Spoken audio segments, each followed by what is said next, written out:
Hello बच्चों, स्वागत है आपका आपके अपने educational channel APS science Kathumar. My self robin Khandelwal. तो बच्चों, आज हम एक बहुत इंपॉर्टेंट टॉपिक पढ़ेंगे।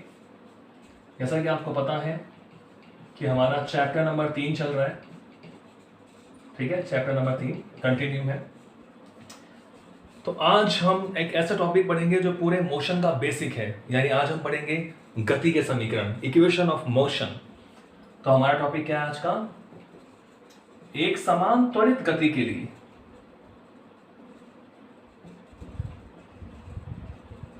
एक समान त्वरित गति के लिए गति के समीकरण।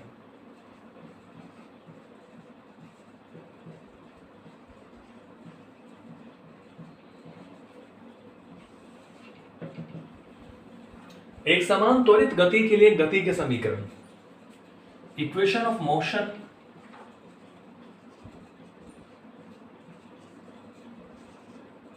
equations of motion of uniformly accelerated motion.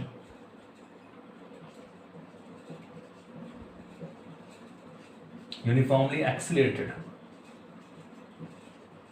motion.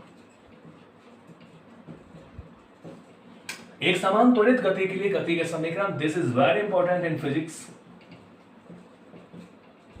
एक समान त्वरित गति के लिए गति के समीकरण, ये हमारा आज का टॉपिक है।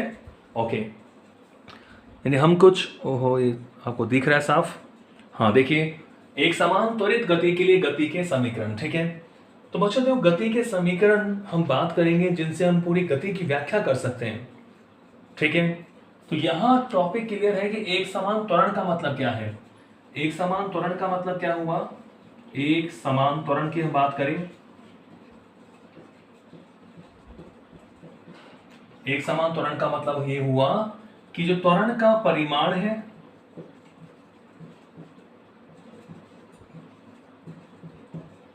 त्वरण का परिमाण यानी संख्यात्मक मान एवं उसकी जो दिशा है एवं दिशा क्या रहे? नियत रहे। यदि कोई पिंड इस प्रकार की गति करता है कि उसके त्वरण कब उत्पन्न होगा? जब वेग में क्या होगा? परिवर्तन होगा। तो त्वरण का परिमाण एवं दिशा क्या रहे? नियत रहे, तो उसे हम बोलते हैं एक समान त्वरित गति। क्या बोलते हैं? एक समान त्वरित गति। तो यहां गति के समीकरण निकालने के हमारे पास 3 विधियां हैं। कितनी विधियां बच्चों? 3 विधियां।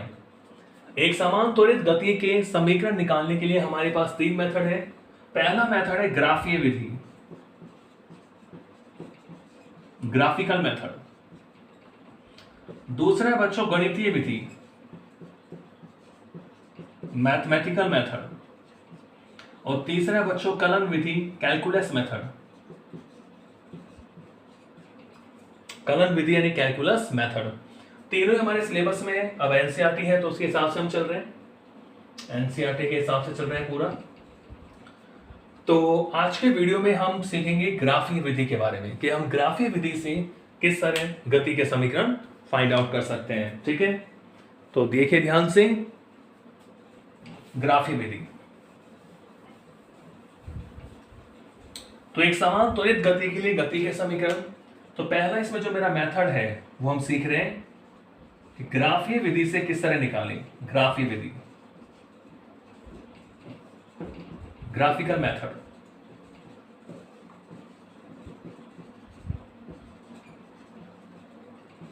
Graphical method. ओके, तो बच्चों मैं ये मान लेता हूं कि माना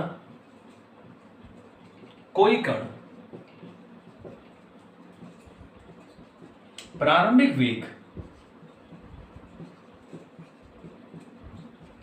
कोई कण है प्रारंभिक वेग। प्रारंभिक वेग का मतलब क्या होता है? t बराबर 0 पर वेग। प्रारंभ में माना कोई कण प्रारंभिक वेग u से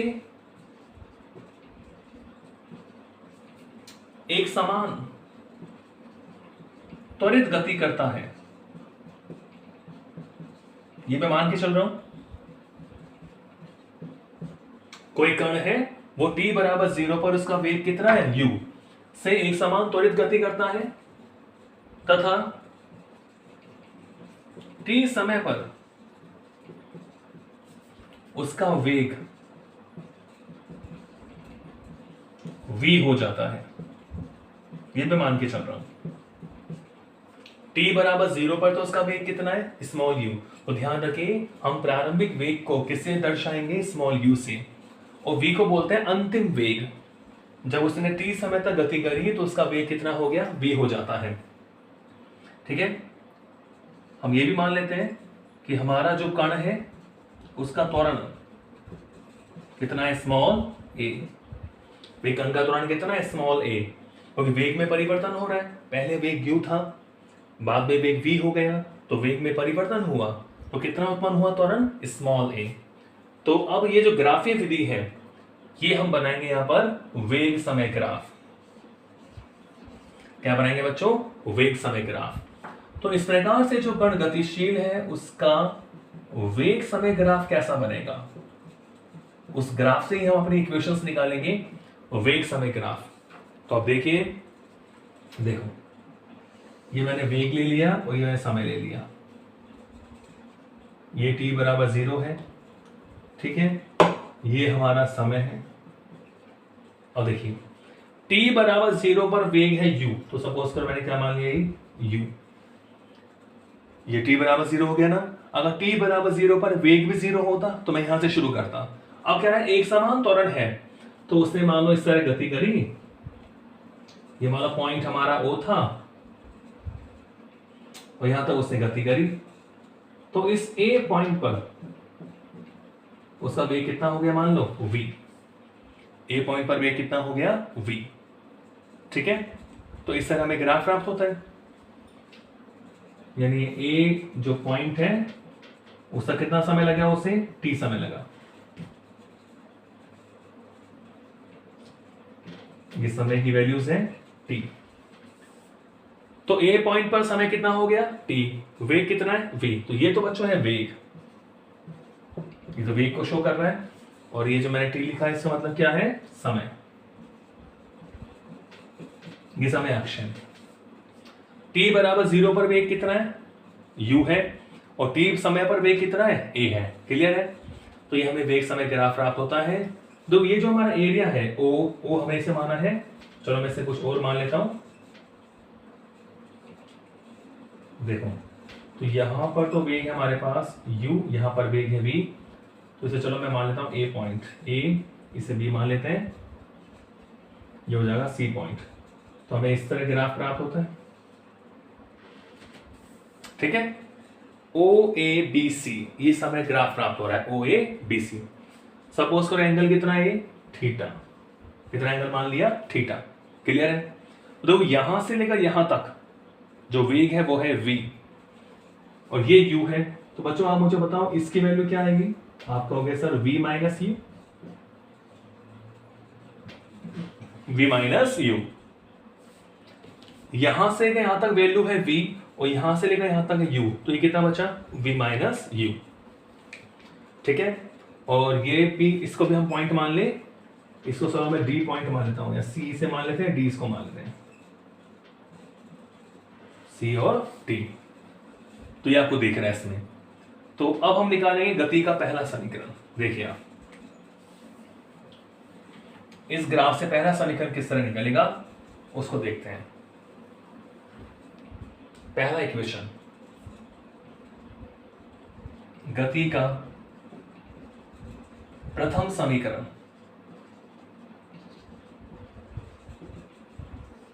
फर्स्ट इक्वेशन ऑफ मोशन। तो इस जो ग्राफ है उसका हम निकालेंगे ढाल। क्या निकालेंगे इस ग्राफ का ढाल। ये जो रेखा AB होती है इसका क्या निकालेंगे ढाल। तो पहला समीकरण निकालने के लिए रेखा AB का ढाल,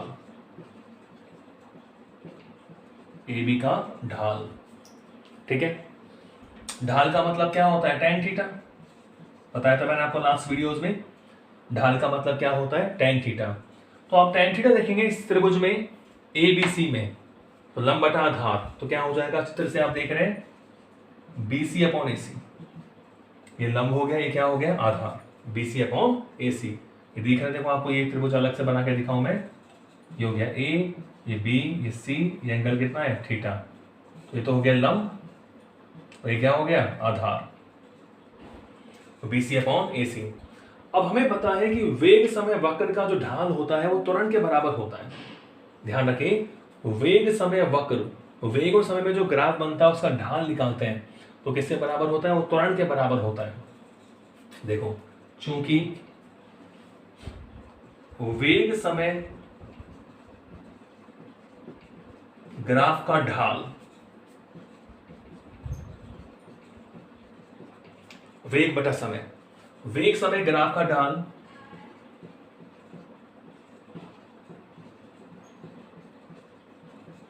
त्वरण के बराबर होता है।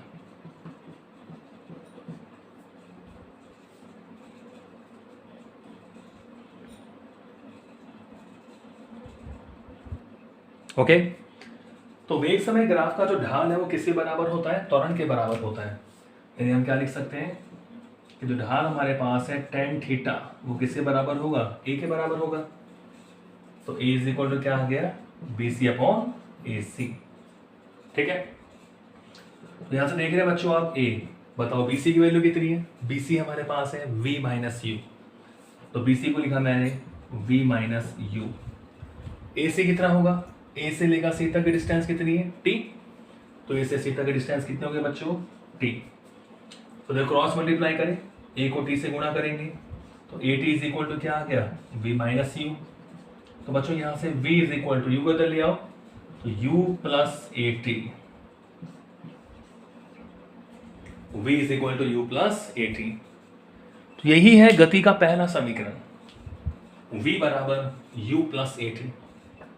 V इज इक्वल टू क्या हो गया, U प्लस AT। U है प्रारंभिक वेग, T बराबर 0 पर वेग, V है अंतिम वेग, V को क्या बोलेंगे, अंतिम वेग, A क्या है, त्वरण। तो हमारी गति का पहला समीकरण V is equal to U plus AT। ठीक है,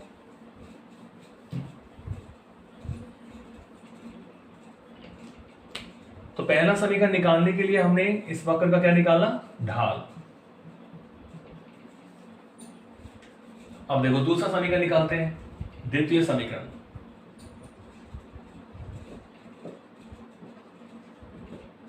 द्वितीय समीकरण क्या होता है, तो बच्चों दूसरा समीकरण में दूरी निकालनी पड़ती है। तो द्वितीय समीकरण में, चलो मैं आपको इक्वेशन लिख के बता दूं, सेकंड समीकरण होता है S is equal to UT plus half AT square. S is equal to क्या होता है, UT plus half AT square. तो ये होती है T समय में चली गई दूरी। अब मुझे बताओ ग्राफ से आप दूरी कैसे निकालोगे, अगर आपको वेग और समय में ग्राफ दे रखा है, तो बिल्कुल आपको मैंने बताया हुआ है कि वेग समय ग्राफ का क्या निकाल दो, क्षेत्रफल निकाल दो। देखो, चूंकि वेग समय ग्राफ का क्षेत्रफल कण द्वारा चली गई, वेग समय ग्राफ का जो क्षेत्रफल है कण द्वारा चली गई दूरी को दर्शाता है। किसको शो करता है, दूरी को। हमें दूरी निकालनी होती है दूसरे समीकरण में, तो वेग समय ग्राफ का क्षेत्रफल आपको निकालना पड़ेगा।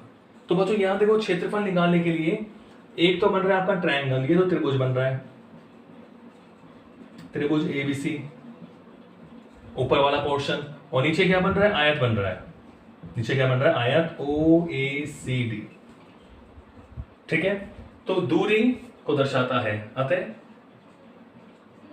दूरी अगर बच्चों S हो तो हमें पूरी आकृति का क्षेत्रफल लेना पड़ेगा। S इज इक्वल टू कौन सी आकृति बन रही है, तो दो आकृति बन रही है मेरे पास, तो मैं एक बार पूरा लिख देता हूं, OABCD, आकृति OABCD का क्षेत्रफल।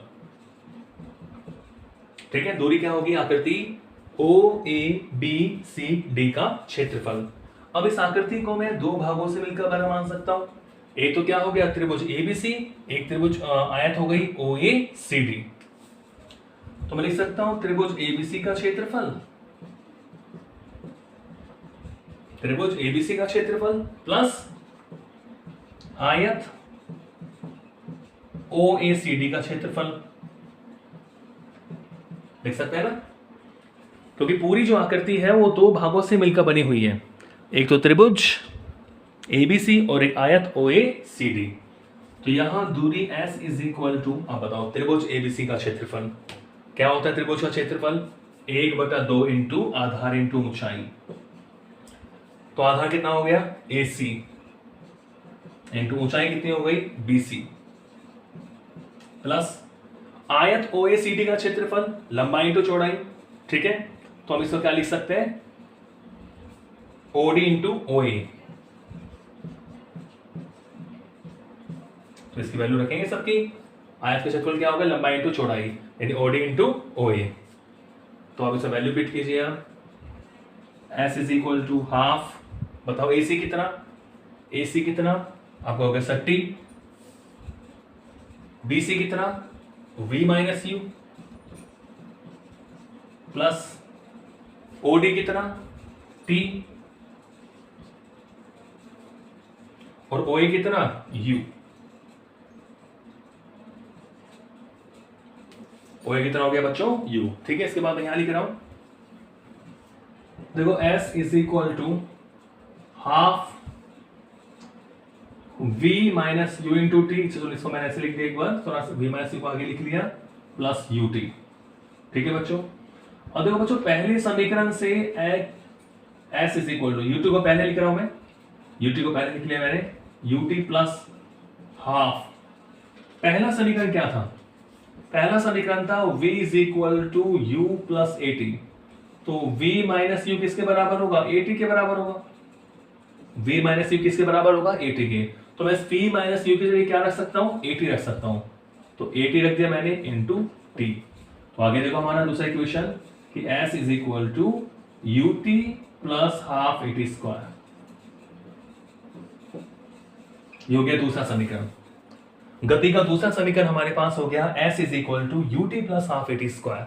तो ये सेकेंड इक्वेशन है, क्या बोलेंगे इसको? Second equation of motion.